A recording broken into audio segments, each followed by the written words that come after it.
Next important question आ गया जो आपके 4 मार्क्स के लिए भी इंपॉर्टेंट है और 16 मार्क्स के लिए भी इंपॉर्टेंट है। मैं इसे बिल्कुल ही आसान लैंग्वेज में आपको समझाने वाली हूं कि इंपैक्ट क्या पड़ता है पेरेंटिंग स्टाइल का सोशलाइजेशन पे और different type of parenting style है क्या। ये आपका इंपॉर्टेंट क्वेश्चन है 8 मार्क्स में, 4 मार्क्स में, 16 मार्क्स में आ सकता है आपका। आज इस वीडियो में हम बहुत ही इंपॉर्टेंट टॉपिक डिस्कस करने वाले हैं, that is types of parenting. Knowingly and unknowingly हम कुछ मिस्टेक्स कर जाते हैं या हम कुछ अच्छा कर रहे हैं, वो आपको सब इस वीडियो में देखने को मिलेगा। देखिए, हर पेरेंट चाहता है कि मेरा बच्चा बेस्ट करे, चाहे स्पोर्ट्स में है, चाहे एकेडमिक्स में है, चाहे सोशल लाइफ है, पर्सनल लाइफ है, सब चीजों में हर पेरेंट अपने बच्चे के लिए बेस्ट सोचता है। लेकिन आप उसे किस टाइप की पेरेंटिंग दे रहे हैं, नोइंगली या अननोइंगली, वो आज हम इसमें डिस्कस करने वाले हैं। Let's start our video. We are going to discuss 4 types of parenting in this video. First one is authoritarian. Authoritarian जो पेरेंट्स होते हैं उनका बहुत ही बॉसी नेचर होता है। उनकी एक टैगलाइन रहती है, इट्स माई वे और the highway. They are very strict parents जो कि कुछ रूल्स बना लेते हैं अपने अकॉर्डिंगली। मतलब पेरेंट ड्राइवन जो ये पेरेंटिंग होती है, ये पेरेंट ड्राइवन होती है। इसमें चाइल्ड का कुछ भी नहीं सुना जाता है, चाइल्ड के थॉट्स को भी इवन कंसिडरेशन में नहीं लिया जाता है। जो उन्होंने बोल दिया वही सही है, उनका ये हमेशा बोलना रहता है बिकॉज आई सेड सो। वो कभी भी बच्चे के परसेप्शन से नहीं सोचते हैं, वो बच्चे की थॉट प्रोसेस को नहीं देखते हैं। उसमें वो हमेशा पनिशमेंट का यूज करेंगे इंस्टेड ऑफ डिसिप्लिन। जैसे हमने कुछ रूल्स बनाए हैं बच्चे के बेनिफिट के लिए, तो हम उसमें जो है उन्हें वो रूल्स बताएंगे तो थोड़ा सा डिसिप्लिन मेंटेन होता है घर में। लेकिन वो रूल्स ना बता के उनको स्ट्रिक्टली फॉलो करवाया जाता है, अदरवाइज दे यूज पनिशमेंट। ऐसे पेरेंट्स के जो बच्चे होते हैं, they may be grow to become a good liars in an effort to avoid punishment. Because जब हम उनको हर चीज में सजा देंगे, हम उनकी सिर्फ नेगेटिव साइड ही देखेंगे कि बच्चे ने आज ये कर दिया है, ये बिल्कुल गलत है, ये कर दिया है, ये गलत है, तो बच्चा जो है अपने पेरेंट्स से अपनी चीजें शेयर करने की बजाय, सच बोलने की बजाय झूठ बोलना सीख जाएगा। तो इस तरह के पेरेंटिंग में ये चीज देखी जाती है कि बच्चा जो है वो लायर बन जाता है थोड़े टाइम बाद, ताकि उनको कोई पनिशमेंट ना दी जाए पेरेंट्स की तरफ से, और उनका जो अटैचमेंट होता है पेरेंट्स से वो नील के बराबर रहता है। या तो फ्यूचर में जाके ऐसे बच्चे जो हैं बहुत ही कावड़ बन जाते हैं, हर किसी से डरते हैं, छुपते रहते हैं, या फिर वो इतने लीडर बन जाते हैं कि कुछ ना कुछ गलत स्टेप्स वो लेते हैं आगे फ्यूचर में जाके। तो इस तरह की पेरेंटिंग जो है, इसे स्ट्रिक्ट पेरेंटिंग बोला जाता है कि सिर्फ पेरेंट्स ड्राइवन है, ये बच्चे को कंसिडरेशन में नहीं लिया जाता है। Let's move on to second one is permissive. Permissive में क्या होता है, चाइल्ड को बॉस बना दिया जाता है, पेरेंट्स चाइल्ड के अकॉर्डिंग चलते हैं। जैसे कि फर्स्ट वन आपकी पेरेंट्स ड्राइवन थी, ये आपकी चाइल्ड ड्राइवर रहती है। इसमें जो होता है बहुत ही लीनियंट पेरेंट होते हैं, बच्चा जो भी कर रहा है वो करता रहे, उसे कभी भी टोकते नहीं है, उसके लिए कोई रूल्स नहीं बनाते हैं। They adopt an attitude of kids कि किड्स विल बी किड्स, ऐसे बहुत इजीली वे में वो बोल देते हैं कि ये तो बच्चे हैं, ये तो ये हरकतें करेंगे ही, तो इसलिए ये लीनियंट टाइप पेरेंट्स रहते हैं और ये अपना कोई भी रूल्स या कुछ भी चीजें बच्चों के ऊपर नहीं थोपते हैं। इसे कहते हैं परमिसिव पेरेंट्स। इनके जो किड्स होते हैं वो जो इस माहौल में ग्रो करते हैं, वो जो है स्ट्रगल करनी पड़ती है उन्हें आगे जाके एकेडमिक्स में या स्पोर्ट्स में, किसी भी चीज में अपनी लाइफ में बहुत स्ट्रगल देखने को मिलती है, क्योंकि बचपन से कभी भी उन्हें स्ट्रिक्ट माहौल या कोई भी डिसिप्लिन माहौल नहीं मिला है, तो इसलिए उनका बॉसी नेचर बन जाता है। तो ये बच्चे आगे जाके एकेडमिक या स्पोर्ट्स में स्ट्रगल करते हैं। वन इंपॉर्टेंट थिंग कि चाइल्ड कभी भी जो है आपकी टाइम को चाहता है, आपकी प्रेजेंस को नहीं चाहता है कि आप घर में अवेलेबल हैं तो भाई मैं कुछ भी कर लूं या कुछ भी बैठा हूं। देखिए, उसे नहीं पता है कि उसका फ्यूचर आगे जाके कैसा रेडी होना है, उसका बचपन है वो लौट के नहीं आएगा दोबारा। ये चीजें पेरेंट को पता होती हैं। तो पेरेंट जो है उसको अपने जो है प्रेजेंस देनी चाहिए उसे, कि उसके साथ टाइम बिताए, उसके साथ उसका जो है एक टाइम ऐसा बनाए जो कि फैमिली टाइम कह लीजिए, मी टाइम कह लीजिए, जो कि उस बच्चे को उन गैजेट से, टीवी से, बाहर के गेम से ज्यादा इंटरेस्ट लगे कि भाई अपने पेरेंट्स से मुझे कुछ सीखने को मिल रहा है। तो आपको इस टाइप की पेरेंटिंग बच्चों को देनी है। हमेशा कहा जाता है your child needs your presence more than your presents. Next आपके आते हैं ऑथोरिटेटिव पेरेंट्स। इनका क्या गोल होता है, लेट्स टॉक अबाउट इट। देखिए, ये बच्चे को जो है अपने साथ लेकर चलते हैं, बच्चे को हमेशा प्रॉब्लम्स में, डिसीजन में अपने साथ कंसीडर करते हैं। ये कोई भी प्रॉब्लम आ गई है जैसे, तो उनको सॉल्व करने के लिए बच्चे के साथ ये मेहनत करते हैं कि भाई तुम भी अपना सजेशंस दो और हम भी देते हैं। ऐसे ही इनके गोल्स जो होते हैं लाइफ में बहुत ही सेट होते हैं, क्लियर होते हैं। कुछ रूल्स एंड एक्सपेक्टेशंस हैं इनको बच्चों से, वो पहले ही ये सेट कर लेते हैं कि भाई हमें इससे ज्यादा नहीं चाहिए, हमें स्ट्रिक्टनेस नहीं करनी, हमें लीनियंसी नहीं करनी है, हमें बच्चे को बेटर फ्यूचर के लिए कुछ पर्टिकुलर रूल्स हैं जो कि उनके लिए इंपॉर्टेंट है लाइफ में, वो हमें ही उन्हें क्लियर करने हैं और उन्हें इस वे में क्लियर करने हैं ताकि उन्हें वो समझ आ जाए। ऐसा ना हो कि उनके कुछ क्वेश्चंस हैं और हम कह देते हैं हमें इसका आंसर नहीं पता। नहीं, वो हमेशा हर क्वेश्चन का उन्हें आंसर देते हैं।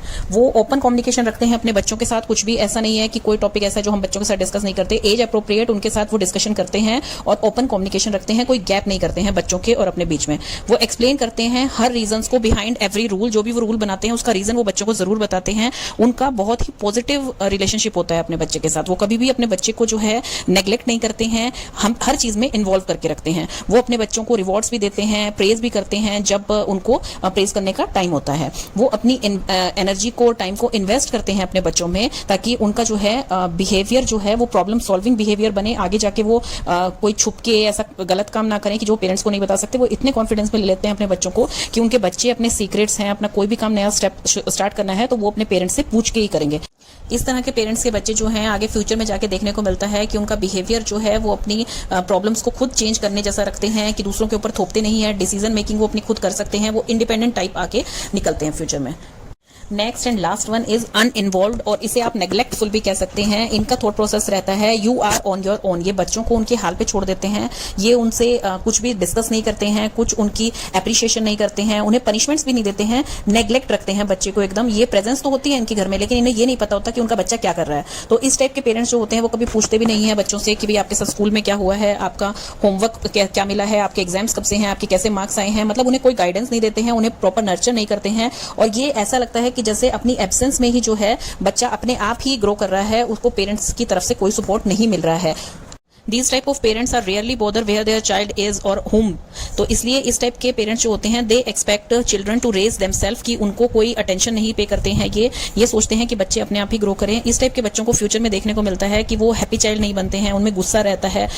इन बच्चों को जो है अटेंशन नहीं मिलती है घर पे, तो ये एक लव एंड अफेक्शन जो पेरेंट्स से मिलना चाहिए वो हमेशा उस चीज से नेग्लेक्ट होकर रह जाते हैं इनका बचपन। और ये दूसरे पेरेंट्स को देख के कंपेयर करते हैं कि उसके पेरेंट्स उससे इतना प्यार करते हैं, हमारे पेरेंट्स नहीं करते हैं। देखिए हमेशा एक बात याद रखिए, children don't say I had a bad day, we can't talk, या I have had a hard day. ये हमेशा जो है एक बड़ा बंदा बोलता है जब भी उसका ऑफिस में ज्यादा बर्डन है या कुछ भी है। बच्चा चाहे कितना भी थक के आएगा, वो सिर्फ आपसे एक ही चीज पूछेगा, will you play with me. और हम उसमें भी उन्हें 5 या 10 मिनट अगर नहीं दे सकते हैं, या उनके साथ कभी बैठ के मी टाइम नहीं बिता सकते हैं, या उन्हें कोई स्टोरी नहीं सुना सकते हैं किसी चीज पे, तो फिर पेरेंटिंग का कोई बेनिफिट नहीं होता है। आप अपने आप को किस टाइप के पेरेंट्स में देखते हैं, आप प्लीज मुझे कमेंट सेक्शन में बताइए। अगर आप और पेरेंटिंग टिप्स चाहते हैं, कैसे अपने बच्चे को मोर एक्सप्रेसिव बनाएं, प्रोडक्टिव बनाएं, उसका डे बाय डे ग्रोथ अच्छा हो, तो आप उसके लिए मुझे कमेंट सेक्शन में बताइए। मैं उस पर एक वीडियो जल्द ही लेके आऊंगी।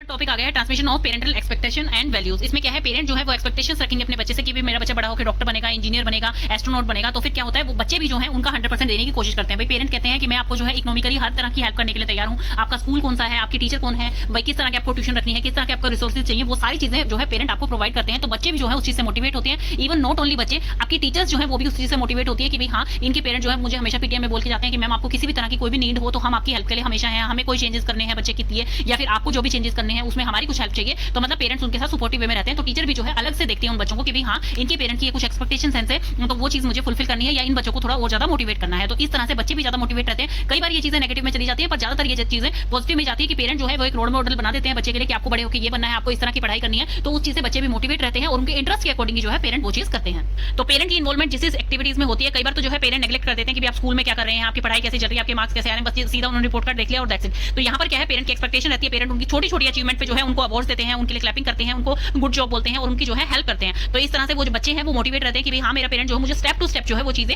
फॉरवर्ड कर रहे हैं, मुझे आगे बढ़ा रहे हैं, तो वो चीज उनकी हेल्प करती है। तो ये आपका transmission of parental expectations and values.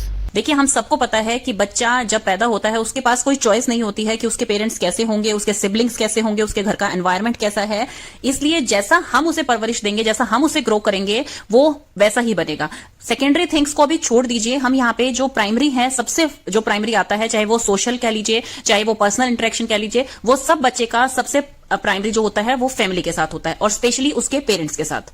आपने ये चीज देखी होगी कि जब भी बच्चा स्कूल जाता है फर्स्ट टाइम या कहीं पे भी बाहर निकलता है तो वो बहुत ही अनसिक्योर्ड फील करता है, बिकॉज वो आपके उस अटैचमेंट वाले एनवायरमेंट से बाहर निकल रहा होता है। तो इसलिए आपके साथ जो अटैचमेंट है उसकी, वो बाहर उस चीज को ढूंढता है। अगर उसे नहीं मिलती है तो वो चीज आपको उसे समझानी है, किस वे में समझानी है, किस तरह से उसे ग्रो करना है, इसी पे हम बात करने वाले हैं। एक मदर होती है, जो फादर होते हैं, वो बच्चे को चलना सिखा रहे हैं, बोलना सिखा रहे हैं, उसे खाना सिखा रहे हैं। हर जो हर्डल्स होती हैं, जो प्राइमरी होती हैं, जो कि आगे लाइफ के लिए बहुत इंपॉर्टेंट होती हैं, वो उसे उसके पेरेंट्स सिखाते हैं। First teacher, first school and first social group of the child is parents. तो इसलिए पेरेंट्स को अपना बिहेवियर ऐसा रखना चाहिए कि बच्चा उनके सामने इजीली एक्सप्रेस कर पाए। जैसे हम उसे चलना और बोलना सिखाते हैं तो हमें उसको बार बार शट नहीं करना चाहिए कि चुप हो जाओ। अब जब वो बोलना सीख गया है, वो आपसे क्वेश्चनिंग कर रहा है, तो आपके पास इतना टाइम होना चाहिए। सबसे फर्स्ट पॉइंट हमारा यही आता है कि पेरेंट्स को पेरेंट्स बनके ही रहना चाहिए। Don't try to be anybody else, कि वो टीचर्स बनने की कोशिश ना करे। जैसे कि हमारा सेकेंडरी सोर्स ऑफ एजुकेशन या सेकेंडरी सोर्स ऑफ लर्निंग क्या होता है? समाज होता है, टीचर्स होती हैं, पीयर्स होती हैं, लेकिन प्राइमरी हमेशा पेरेंट्स ही रहते हैं, जो इमीडिएट फैमिली होती है। इसलिए कभी भी पेरेंट्स अगर टीचर बन जाएंगे तो बच्चा जो है वो वही बिहेव करने लग जाएगा। जैसे कि वो टीचर से डरता है, वो उनसे अपनी शेयरिंग नहीं कर पाता है पूरी, तो उस तरह का बिहेव फिर बच्चा जो है डर डर के और वो कावड़ टाइप का बन जाएगा। So don't try to be your kids teacher. Boss बनने की कोशिश आप बिल्कुल मत कीजिए। ऐसा नहीं है कि आप डिसिप्लिन में मत रखिए बच्चे को। डिसिप्लिन में और पनिशमेंट में बहुत फर्क होता है। बच्चे को डिसिप्लिन में रखिए, थोड़ा सा एनवायरमेंट ऐसा दीजिए, लेकिन एकदम स्ट्रिक्ट एनवायरमेंट जो होता है, जहां बच्चा अपनी बातों को एक्सप्रेस ही ना कर पाए, अपने क्वेश्चंस ना पूछ पाए, तो आगे जाके बच्चा जो है बहुत ही कावड़ बन जाता है, शाय रहता है, दूसरों के सामने हमेशा डरता रहता है। बिकॉज एक कहावत है कि मन से हारा हुआ बच्चा कभी भी उभर नहीं सकता। तो इसलिए पेरेंटल प्रेशर जो है वो बियर नहीं कर सकता है। बाहर की चीजें तो आप सब चेंज कर सकते हैं। अगर टीचर अच्छी नहीं है तो आप स्कूल चेंज कर सकते हैं। अगर आपकी सोसाइटी अच्छी है तो आप सोसाइटी चेंज कर सकते हैं। अगर आपका पूरे शहर में ही उसको मन नहीं लग रहा है, एनवायरमेंट अच्छा नहीं लग रहा है, तो आप शहर भी चेंज कर सकते हैं इवन। लेकिन पेरेंट्स जो होते हैं उसको बच्चा चेंज नहीं कर सकता है, उनका बिहेव उसे एक्सेप्ट करना पड़ता है। तो इसलिए अपना बिहेव ऐसा रखिए कि बच्चे को आप कभी भी प्रेशराइज ना करें किसी भी चीज के लिए। तुम्हें तो इतने नंबर लाने हैं तो लाने हैं, ऐसा कभी भी मत कीजिए। सेकंड पॉइंट हमारा आता है कि नीड एंड वांट में डिफरेंस समझिए। एक होती है जरूरत, कि खाना खाना हमारी जरूरत है, कपड़े पहनना हमारी जरूरत है, घर होना हमारी जरूरत है। लेकिन वांट को कोई इंसान कभी पूरी नहीं कर सकता और किसी की वांट कभी जिंदगी में खत्म नहीं हो सकती, चाहे वो पेरेंट है चाहे वो बच्चा है। तो आपको ये बात अच्छी तरह से समझनी है कि बच्चे को ऐसा एनवायरनमेंट दे, ऐसी चीजें दे जो उसके लिए जरूरी हैं, लेकिन उसकी सारी डिमांड्स को पूरी करना बिल्कुल गलत है। देखिए, हर पेरेंट का एक ही कहावत होती है कि जो मुझे मेरे बचपन में नहीं मिला मैं अपने बच्चे को देना चाहता हूं।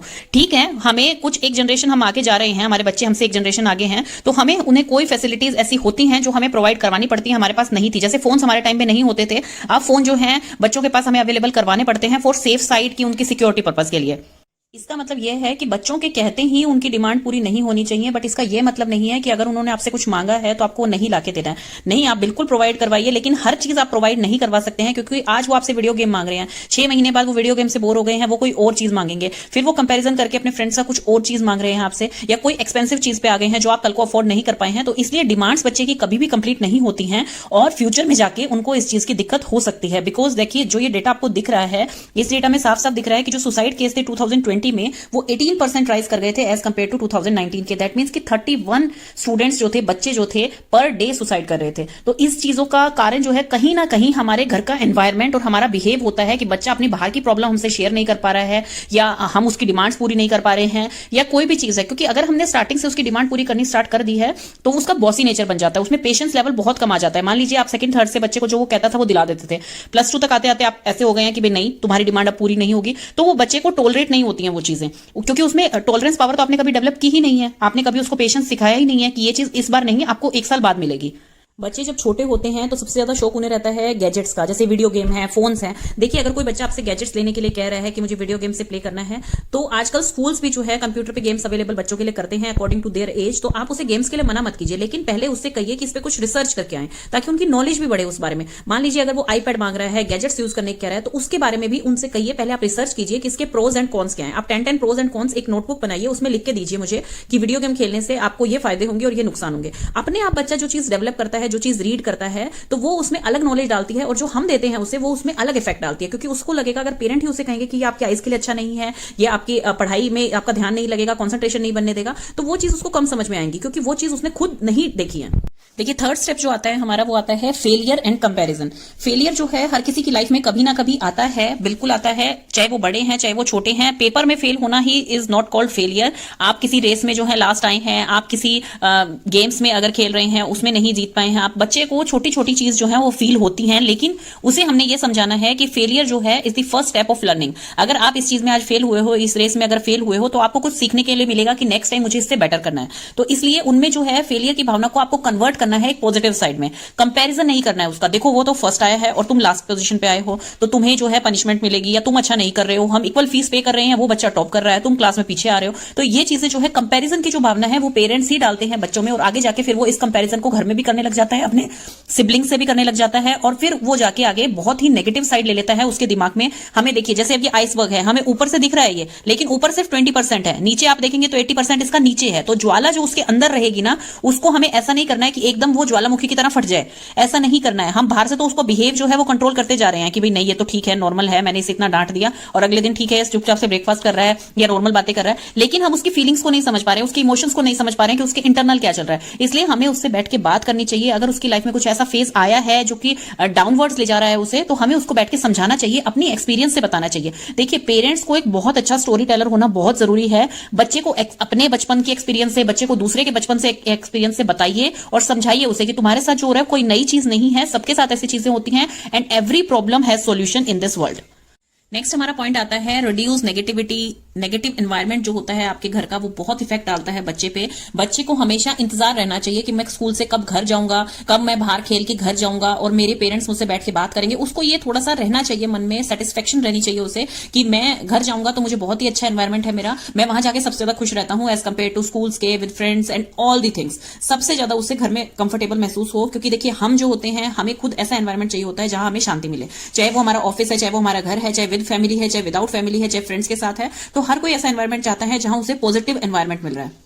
इसका ये मतलब बिल्कुल भी नहीं है कि बच्चे के साथ आप बिल्कुल लीनियंट हो जाइए, उसको कुछ भी नहीं सिखाएंगे आप, ऐसा नहीं है। उसको लीनियंट नहीं होना है आपको, आप उसको जो है डिसिप्लिन सिखाइए, पनिशमेंट मत दीजिए, डिसिप्लिन सिखाइए। अगर वो छोटी छोटी गलती करके आ रहा है तो उसको पनिश मत कीजिए कि कल को वो आपको झूठ बोले कि मैंने ये गलती नहीं की है या मैंने ये चीज नहीं उठाई है। मान लीजिए आज आपका बच्चा स्कूल से एक शार्पनर उठा लाती है आपकी बच्ची, और वो आपको बताती है कि मम्मा ये शार्पनर तो उस बच्चे का था, और आपने उस पर कुछ रिस्पॉन्स नहीं दिया, ना अच्छा दिया ना बुरा दिया, तो फिर बच्चा क्या सीखेगा कि ये शार्पनर तो मुझे ब्यूटीफुल लग रहा था, मम्मा ने कुछ कहा नहीं है, ठीक है मैं तो किसी की भी चीज उठाऊंगा। वो बचपन से ही हैबिट स्टार्ट होती है, चाहे वो चोरी है, चाहे वो किसी की बुराई करनी है, चाहे कुछ भी है। जैसा आप उसे एनवायरमेंट देंगे, अब मान लीजिए एक का एनवायरमेंट तो ऐसा है कि सुबह उठते ही उसके पेरेंट्स योगा करते हैं, तो बच्चा वो जो एनवायरमेंट देखेगा वो करेगा। और अगर मान लीजिए वो कोई चोरी करके आया है तो आपको शुरू में ही उसको इन्फॉर्म कर देना चाहिए कि बेटा ये पाप है, इसको बिल्कुल भी नहीं करना है आपको। भगवान सब कुछ देखते हैं, हर जगह अवेलेबल रहते हैं, पेरेंट्स हर जगह अवेलेबल नहीं रहते। कुछ भी आप स्टोरी बना के बताइए जो कि उसके दिमाग में वो चीज बैठ जाए कि भाई चोरी करना is not a good thing, किसी की चीज लेना अच्छी चीज नहीं है, मुझे उसको कल रिटर्न करके आना है कि बाय मिस्टेक मेरे पास आ गया है, ये आपकी चीज है, मैं आपको रिटर्न कर रहा हूं। बच्चा जो छोटी छोटी चीजें आपको बताता है आके, तो उसको प्रेज कीजिए कि चलो एटलीस्ट बेटा आपने मुझे ये चीज बताई, आपसे ये गलती हो गई थी,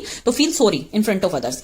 सॉरी बोलने में, किसी का ग्रेटिट्यूड शो करने में, ये चीजों में शर्म बिल्कुल भी नहीं आनी चाहिए बच्चे को कि सॉरी बोलना इज अ पनिशमेंट। नहीं, सॉरी बोलना कि मुझसे गलती हो गई थी तो मैंने अब ये चीज सुधार ली है, तो ताकि वो आपसे सारी बातों की शेयरिंग करे। सबसे मेन मोटो यही होता है।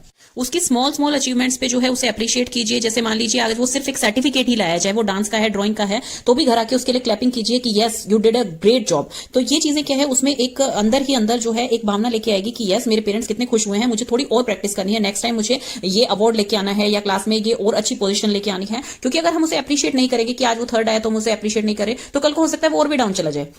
और देखिए ये हमेशा कहा जाता है कि जैसा बिहेव आप खुद टॉलरेट कर सकते हैं वैसा ही बिहेव दूसरे के साथ कीजिए। तो ये चीज एप्लीकेबल चाइल्ड के साथ भी होती है। Please treat your child with respect, क्योंकि रिस्पेक्ट बच्चों के लिए बहुत इंपॉर्टेंट होती है। आप उनसे आप की करके बात कीजिए तो ही वो आगे आप करके बात करेगा। आप जैसा उसे दिखाएंगे वो वैसा ही आगे करेगा। बच्चों की आदत होती है इमिटेट करने की। जैसा आप सिखाएंगे आप बिहेव करेंगे घर पे। ऐसा ना हो कि घर पे तो वायलेंस का बिहेव है, बच्चा उसे देख रहा है और आप उससे चाह रहे हैं कि वो एकदम शांत बिहेव वाला बने, वो एकदम आपको सारी बातें आके बताए। ऐसा बिल्कुल भी नहीं हो सकता है। एक फैमिली टाइम जरूर रखिए। देखिए बिजी आजकल हर कोई है, ऐसा नहीं है कि आप बच्चे के लिए पूरे दिन फ्री रहेंगे, लेकिन आप बच्चे को एक टाइम ऐसा दीजिए जब आपके फोन आपके गैजेट्स आपके पास नहीं है, आप उसकी पूरी बातें सुन रही हैं। देखिए एक मैं आपको तरीका बताती हूँ जो कि बहुत ही अच्छा तरीका है। बच्चा जैसे ही स्कूल से आपका आता है, चाहे वो सेकंड क्लास में है और चाहे वो 10th क्लास में है, उससे कम आकर 1 घंटा दीजिए, उससे सारी बातें पूछिए कि आज स्कूल में क्या हुआ, किसने क्या बोला। ये हैबिट जैसे ही आप बच्चे को देंगे तो वो अपनी बातें स्टार्टिंग में कम शेयर करेगा, नेक्स्ट डे और शेयर करेगा। जब उसे लगेगा कि मेरी मम्मा आके डेली पूछ रही हैं ये चीजें या पापा पूछ रहे हैं, तो वो आपसे आके धीरे धीरे एक छोटी से छोटी बात भी आपको शेयरिंग करनी स्टार्ट कर देगा, जो कि एक बहुत बड़ा बेनिफिट होता है पेरेंट्स के लिए। And thank you so much for watching this video. मैं इसका सेकंड पार्ट जल्द ही डालूंगी, शायद नेक्स्ट वीक में मैं डाल दूंगी इसका सेकंड पार्ट। तो ये वीडियो मस्ट वॉच है फॉर पेरेंट्स के लिए, क्योंकि आजकल बच्चा वैसे ही न्यूक्लियर फैमिली में रहते हैं, तो उनको जो भी मोरल्स मिलेंगे वो पेरेंट्स से ही मिलेंगे। थैंक